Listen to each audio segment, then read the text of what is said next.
கணேசமூர்த்தி அவர்கள் இப்படி ஒரு முடிவெடுப்பார் என்று நான் நினைக்கவே இல்லை.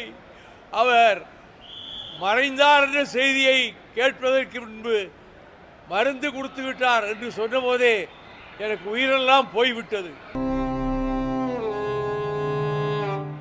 அவர் இன்னும் பல ஆண்டுகள் வாழ்ந்து திராவிட இயக்கத்துக்கு ஒரு பெரும் தூணாக திகழ வேண்டிய கொங்கு மண்டலத்தினுடைய சிங்கமாக திகழ்ந்த அவர் இப்படி ஒரு முடிவுக்கு வருவார் என்று நான் கனவிலும் நினைத்து பார்த்ததில்லை.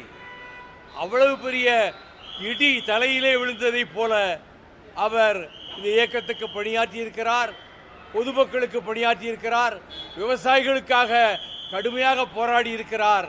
மக்கள் நலனே தன்னுடைய கடமை என்று வாழ்ந்த கணேசமூர்த்தி அவர்கள் இப்படி ஒரு முடிவெடுப்பார் என்று நான் நினைக்கவே இல்லை. அவர் மறைந்தார் என்ற செய்தியை கேட்பதற்கு முன்பு மருந்து கொடுத்து விட்டார் என்று சொன்னபோதே எனக்கு உயிரெல்லாம் போய்விட்டது.